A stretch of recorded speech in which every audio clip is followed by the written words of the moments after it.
Hello दोस्तों, मैं अखिलेश बहुत बहुत स्वागत करता हूं आपके अपने YouTube channel target with sir 2.0 में। लेकर आए हैं 2 अप्रैल 2021 के महत्वपूर्ण करंट अफेयर्स के प्रश्न तथा उससे संबंधित इंपॉर्टेंट पॉइंट। तो ध्यान से देखिएगा, सभी प्रश्न महत्वपूर्ण और सेलेक्टिव है, आपके किसी भी एग्जाम के लिए यूजफुल हो सकते हैं। तो ध्यान से देखिएगा और नोट पैड लेकर बैठिए। अगर कुछ नोट करने लायक लगे तो आप लोग ज़रूर नोट कर लिया करिए। तो चलिए फिर शुरू करते हैं बिना किसी देरी के। आपसे एक रिक्वेस्ट करना चाहेंगे कि अगर आप चैनल पर पहली बार विजिट कर रहे हैं तो चैनल को सब्सक्राइब कर लीजिएगा, बेल आइकन को प्रेस कर लीजिएगा और अधिक से अधिक अपने दोस्तों के पास भी लिंक को शेयर कर दिया। अंत तक बने रहिएगा। प्रश्न अच्छा लगे, वीडियो अच्छा लगे तो वीडियो को जरूर लाइक करके जाइएगा। Thank you. फिर चलिए शुरू करते हैं आज का पहला प्रश्न।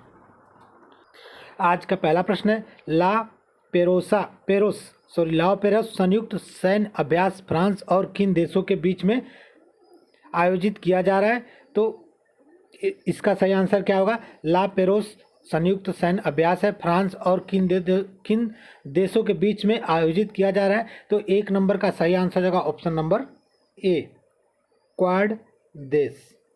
ऑप्शन नंबर ए सही हो जाएगा। इससे महत्वपूर्ण पॉइंट क्या है? तो क्वाड देश कौन कौन से है? तो ऑस्ट्रेलिया है, जापान है, भारत है और अमेरिका देशों के समूह है। इन 4 देशों के अलावा कौन सा एक देश है? तो फ्रांस के साथ मिलके ये चारों देश अपना क्वाड सैनिक सम्मेलन अभियान शुरू किया है। ला पेरोसा जो नौसैनिक संयुक्त अभ्यास है, इसका आयोजन कहाँ पे किया जा रहा है? तो बंगाल की खाड़ी में किया जा रहा है। उद्देश्य इसका क्या है ला पेरोस का?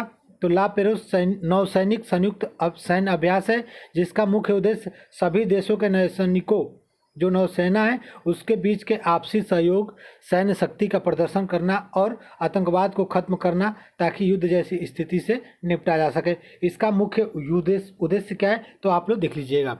किसके किसके बीच हो रहा है? तो फ्रांस के साथ जो क्वाड देश हैं उसमें से कौन कौन से? तो ऑस्ट्रेलिया, जापान, भारत और अमेरिका के जो नौसैनिक हैं इनके बीच में ला पेरोस नौसैनिक संयुक्त सैन्य अभ्यास का आयोजन किया गया है। कहाँ पे किया गया है? तो बंगाल के खाड़ी में किया गया है। चलिए, फ्रांस के बारे में आपको पता ही होगा, एक दिन और बताए थे। फ्रांस यूरोप महाद्वीप में पड़ता है। इसकी राजधानी क्या है? तो पेरिस है। और फ्रांस की करेंसी क्या है? तो यूरो है। चलिए 26 नंबर प्रश्न देखते हैं। 2 नंबर प्रश्न, 66वें फिल्म फेयर अवार्ड 2021 में सर्वश्रेष्ठ फिल्म किस फिल्म को दिया गया है? जो 66 नंबरवा फिल्म फेयर अवार्ड 2021 है, उसमें सर्वश्रेष्ठ फिल्म किसे घोषित किया गया है? तो 2 नंबर का सही आंसर है ऑप्शन नंबर बी, थप्पड़। ऑप्शन नंबर 2 हो जाएगा, बी हो जाएगा 2 नंबर का, थप्पड़। 66वें फिल्म फेयर अवार्ड 2021 में सर्वश्रेष्ठ फिल्म के अवार्ड से नॉमिनेट किया गया है। इससे महत्वपूर्ण पॉइंट क्या है? तो इससे रिलेटेड पॉइंट, इंपॉर्टेंट पॉइंट देख लीजिए। 66वें फिल्म फेयर अवार्ड्स का आयोजन मुंबई में किया गया है। इस सेरेमनी में साल 2020 में रिलीज हुई फिल्मों को सम्मानित किया गया है। इस पुरस्कार से एक्टर को उनके बेहतरीन परफॉर्मेंस के लिए फिल्म फेयर अवार्ड से भी सम्मानित किया गया है। इसके बारे में कुछ देख लीजिए, थप्पड़ के जो मिला उसके बारे में, और जो इससे रिलेटेड जो 66वें फिल्म फेयर अवार्ड 2021 है उससे संबंधित जो पुरस्कार है उसको देख लीजिएगा। तो बेस्ट फिल्म थप्पड़ को, बेस्ट डायरेक्टर किसे? तो ओम राउत। उनकी मूवी क्या है? तो तानाजी द अनसंग वॉरियर्स। इस फिल्म के लिए उन्हें ओम राउत को बेस्ट डायरेक्टर का अवार्ड मिला है। बेस्ट फिल्म क्रिटिक्स ईव ऑल ओ जो मूवी आए थे उसके लिए बेस्ट फिल्म दिया गया है। बेस्ट एक्टर मेल में किसे दिया गया है? तो इरफान खान को। उनकी कौन सी मूवी है? किस मूवी के लिए दिया गया है? तो अंग्रेजी मीडियम के लिए दिया गया है। बेस्ट एक्टर अमिताभ बच्चन को गुलाबो सिताबों के लिए दिया गया है। और best actor in the leading role female Taapsee Pannu, जो कि थप्पड़ मूवी के लिए दिया गया है। तो ये फिल्म फेयर 66वां जो दिया गया 2021 में, उससे रिलेटेड कुछ महत्वपूर्ण इंपॉर्टेंट पॉइंट था, उसको आप लोग देख लीजिए। चलिए अगला प्रश्न, एक पॉइंट और है। बेस्ट एक्ट्रेस क्रिटिक्स में टिलाटमा सोम को, मूवी उनकी कौन सी है? तो सर। इसके लिए बेस्ट एक्ट्रेस क्रिटिक्स के लिए अवार्ड दिया गया है 66वें फिल्म फेयर अवार्ड में। चलिए अगला प्रश्न देख लेते हैं। प्रश्न नंबर 3, बहरीन ग्रैंड प्रिक्स 2021 का खिताब किसने जीता है? बहरीन ग्रैंड प्रिक्स का अवार्ड किसने जीता है 2021 वाला? तो 3 नंबर का सही आंसर हो जाएगा option number C, Lewis Hamilton. Lewis Hamilton ने बहरीन ग्रैंड प्रिक्स 2021 का खिताब जीता है। इसके बारे में महत्वपूर्ण पॉइंट क्या है? तो ग्रैंड प्रिक्स एक तरह का F1 मतलब फार्मूला 1 कार रेस है, लुइस हैमिल्टन मर्सिडीज कार के ड्राइवर और ब्रिटेन के रहने वाले हैं। बहरीन के बारे में, बहरीन ग्रैंड प्रिक्स के बारे में देख लीजिए, टॉप 3 खिलाड़ी कौन कौन से हैं जो अवार्ड जीते हैं। तो लुइस हैमिल्टन पहला, मैक्स वेरस्टेपन दूसरा, और तीसरा खिलाड़ी कौन है तो वाल्टेरी बॉटास हैं, जो 3 टॉप बहरीन ग्रैंड प्रिक्स 2021 के खिलाड़ी हैं, उनका नाम यहाँ पे दिया गया है। चलिए अगला प्रश्न देखते हैं, 4 नंबर प्रश्न। 4 नंबर प्रश्न है, wild and wildlife tales of 15 in iconic Indian species पुस्तक जो लॉन्च हुई, इसके लेखक कौन है? तो इस पुस्तक के लेखक कौन है? 4 नंबर का सही आंसर है option number D, Neha Sinha. Neha Sinha ने किस पुस्तक को लिखा है? तो wild and wilful tales of 15 iconic Indian species पुस्तक जो लॉन्च हुई, इसको नेहा सिन्हा ने लिखा है। अगला प्रश्न देखते हैं, 5 नंबर प्रश्न, महत्वपूर्ण प्रश्न। आप लोग प्रश्न देखिए और प्रश्न अच्छा लगे तो वीडियो को जरूर लाइक कर दीजिएगा, और चैनल पर पहली बार विजिट करें तो चैनल को सब्सक्राइब कर दीजिएगा। चलिए 5 नंबर प्रश्न देखते हैं, अंतर्राष्ट्रीय ट्रांसजेंडर दिव्यता का दिवस कब मनाया गया है? तो अंतर्राष्ट्रीय ट्रांसजेंडर दिव्यता दिवस, international transgender day of visibility, कब मनाया गया है? तो 31 मार्च को मनाया गया। ऑप्शन नंबर ए सही हो जाएगा। 5 का ऑप्शन नंबर ए, अंतर्राष्ट्रीय ट्रांसजेंडर दृश्यता दिवस कब मनाया गया? तो 31 मार्च को मनाया गया। इससे रिलेटेड पॉइंट क्या है? तो इस दिवस को मनाने का उद्देश्य या फिर शुरुआत अमेरिका के ट्रांसजेंडर कार्यकर्ता रसेल कैंडल के मिशिगन में 2021 में किया था। इसकी शुरुआत कहाँ पे हुई थी? तो अमेरिका में हुआ था 2009 में। इस दिवस को मनाने का उद्देश्य, मुख्य उद्देश्य क्या है? तो दुनिया भर के ट्रांसजेंडर लोगों के साथ होने वाले भेदभाव के बारे में जागरूकता बढ़ाना, और समाज में दिए गए योगदान को, जो समाज में ये योगदान दिए उनको सराहना करने के लिए ये दिवस मनाया जाता है। तो इम्पोर्टेंट पॉइंट, आप लोग 2 पॉइंट इम्पोर्टेंट है, उसको देख लीजिएगा। ट्रांसजेंडर दिवस तो 31 मार्च को मनाया जाता है। शुरू कहाँ से हुआ था? तो अमेरिका से हुआ था। किस सन में शुरू हुआ था? तो 2009 में हुआ था। चलिए अगला प्रश्न देखते हैं, प्रश्न नंबर 6।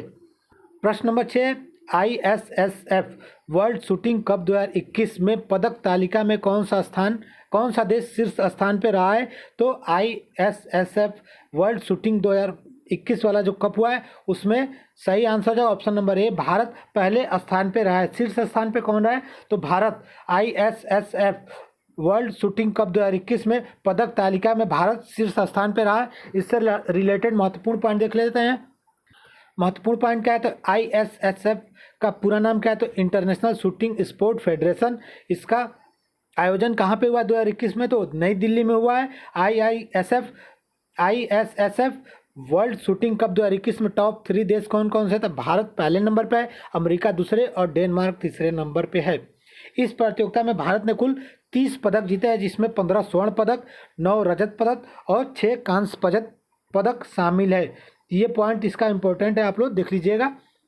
चलिए अगला प्रश्न देखते हैं, इससे महत्वपूर्ण पॉइंट क्या है? तो ISSF विश्व में जितने भी शूटिंग के खेल होते हैं उसे कौन रेगुलेट करता है? तो इंटरनेशनल शूटिंग स्पोर्ट फेडरेशन, अंतर्राष्ट्रीय शूटिंग स्पोर्ट फेडरेशन इसको रेगुलेट करता है। इसकी स्थापना कब हुई थी? तो 1907 में। मुख्यालय कहाँ है? तो म्यूनिच, जो कि जर्मनी में, और अध्यक्ष व्लादिमीर लिसिन है। इसके पहले भी ये पॉइंट बताया जा चुका है, तो आपके रिवीजन के लिए इंपॉर्टेंट है, आप लोग देख लीजिएगा। चलिए अगला प्रश्न देखते हैं, 7 नंबर प्रश्न, ब्रज प्रहार संयुक्त सैन्य अभ्यास किन 2 देशों के बीच में आयोजित किया गया है? ब्रज प्रहार संयुक्त सैन्य अभ्यास किन 2 देशों के बीच में आयोजित किया गया है? तो 7 नंबर का सही आंसर है ऑप्शन नंबर डी, भारत और अमेरिका के बीच में किया गया है।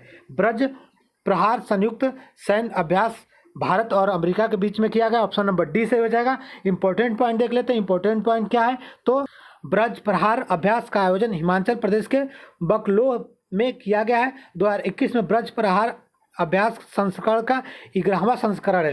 ये 2021 में 11वां संस्करण आयोजन किया गया है। कहाँ पे? तो हिमाचल प्रदेश में। किन 2 देशों के बीच में? तो भारत और अमेरिका के बीच में किया गया है।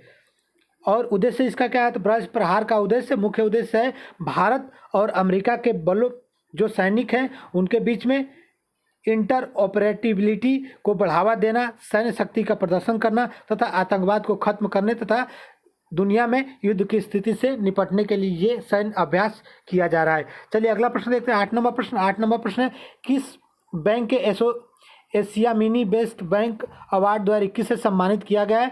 तो सॉरी, प्रश्न एक बार और देखें, किस बैंक को एशियन बेस्ट बैंक अवार्ड 2021 में India's best bank for SME से चुना गया है? तो 8 नंबर का सही आंसर हो जाएगा ऑप्शन नंबर ए। 8 नंबर का सही आंसर होगा option number A. HDFC bank को एशियामनी बेस्ट बैंक अवार्ड 2021 से सम्मानित किया गया। किसके लिए? तो India's best bank for SME के लिए चुना गया है। इससे रिलेटेड इंपॉर्टेंट पॉइंट क्या है उसको देख लेते हैं। इंपॉर्टेंट पॉइंट है एचडीएफसी बैंक को सूक्ष्म लघु मध्यम आकार के उद्यम, जिसको एमएसएमई के नाम से जानते हैं, उसके कारोबार में बदलाव के लिए India's best bank for SME के लिए चुना गया है। एचडीएफसी का पूरा नाम क्या है आपको पता नहीं होगा तो एक बार देख लीजिए, हाउसिंग डेवलपमेंट फाइनेंस कॉरपोरेशन। इसकी स्थापना 1994 में हुई थी, अगस्त 1994 में। मुख्यालय मुंबई जो कि महाराष्ट्र में पड़ता है। वर्तमान में अध्यक्ष कौन है? तो सीएम वासुदेव हैं। और एमडी सीईओ का तो शशिधर जगदीशन है। ये प्रश्न कई बार एग्जाम में पूछा है तो आप लोग देख लीजिए। इसका टैगलाइन क्या है एचडीएफसी का? तो वी अंडरस्टैंड योर वर्ल्ड। चलिए अगला प्रश्न देखते हैं। 9 नंबर प्रश्न देखेंगे। 9 नंबर प्रश्न है कि किस देश ने परमाणु सक्षम बैलिस्टिक मिसाइल शाहीन-A1 का सफल परीक्षण किया है? किस देश ने परमाणु सक्षम बैलिस्टिक मिसाइल शाहीन-A1 का सफल परीक्षण किया है? तो 9 नंबर का सही आंसर है ऑप्शन नंबर बी, पाकिस्तान ने। पाकिस्तान ने परमाणु सक्षम बैलिस्टिक मिसाइल शाहीन-A1 का सफल परीक्षण किया है। इससे रिलेटेड इंपॉर्टेंट पॉइंट क्या है वो देख लीजिए। पाकिस्तान ने परमाणु सक्षम सतह से सतह पर मार करने वाले बैलिस्टिक मिसाइल शाहीन-A1 का सफल परीक्षण किया है। और इसकी रेंज कितनी है? तो 900 किलोमीटर। पाकिस्तान के बारे में जानते हैं, एशिया महाद्वीप में पड़ता है, राजधानी इस्लामाबाद। और पाकिस्तान की करेंसी क्या है? तो पाकिस्तानी रुपया है। पाकिस्तान की स्थापना कब हुई थी? तो 14 अगस्त 1947 को। प्रधानमंत्री पाकिस्तान के वर्तमान में कौन है? तो इमरान खान है। पाकिस्तान के राष्ट्रपति वर्तमान में कौन? तो आरिफ अलवी हैं। भारत और पाकिस्तान के बीच अंतर्राष्ट्रीय सीमा को रेड क्लिफ रेखा कहते हैं। और पाकिस्तान की सबसे लंबी नदी क्या है? तो सिंधु नदी है। ये पाकिस्तान के बारे में कुछ महत्वपूर्ण जानकारी था। चलिए अगला प्रश्न देखते हैं। प्रश्न नंबर कुछ और पॉइंट इससे रिलेटेड है उसको भी देख लेते हैं। पाकिस्तान भारत के 3 राज्यों के साथ सीमा साझा करता है। कौन कौन से राज्य हैं भारत के? तो पंजाब है, राजस्थान है और गुजरात, कश्मीर। अगला प्रश्न, पाकिस्तान भारत के केंद्र शासित प्रदेश के साथ कौन सा सीमा किस केंद्र शासित प्रदेश के साथ सीमा लगता है? तो जम्मू कश्मीर के साथ लगता है। भारत का क्षेत्रफल पाकिस्तान के कितने गुना है? तो 4 गुना है।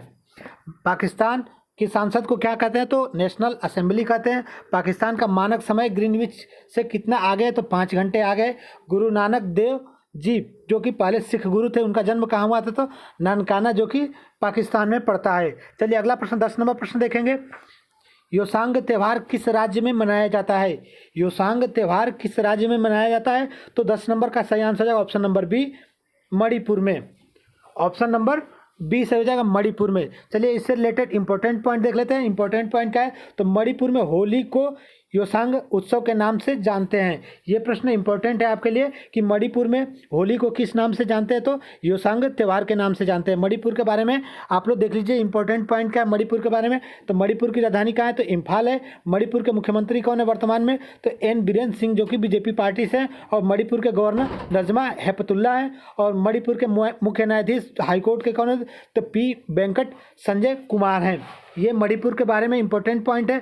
ये दोनों पॉइंट आप लोग जरूर देख लीजिए, यहाँ से आपके एग्जाम में प्रश्न बनते हैं। और सबसे इंपॉर्टेंट पॉइंट है कि मणिपुर में होली को किस नाम से जानते हैं? होली त्यौहार मनाया जाता है मणिपुर में, उसको किस नाम से जानते हैं? तो योसांग उत्सव के नाम से जानते हैं। चलिए ये थे करेंट अफेयर्स के महत्वपूर्ण प्रश्न जो कि 31 और 1 को महत्वपूर्ण थे। वो आज आपके सामने रखे गए। उम्मीद करते हैं प्रश्न अच्छा लगा होगा। प्रश्न अच्छा लगा है तो वीडियो को लाइक कर देंगे। चैनल पर पहली बार विजिट करें तो चैनल को जरूर सब्सक्राइब कर दीजिएगा। वीडियो के लिंक को अपने दोस्तों के पास भी शेयर कर दीजिएगा। और आप अगर हमारे टेलीग्राम चैनल से नहीं जुड़े तो टेलीग्राम का लिंक हमारे ग्रुप डिस्क्रिप्शन में दिया गया है, वहाँ से टेलीग्राम के चैनल आप ज्वाइन कर लिए। वहाँ पर डेली PDF तथा लिंक तथा महत्वपूर्ण जानकारी जो भी होती है शेयर किया जाता है। तो आप हमारे टेलीग्राम चैनल से जरूर जुड़ें। Thank you for watching. Thank you so much. Have a good day.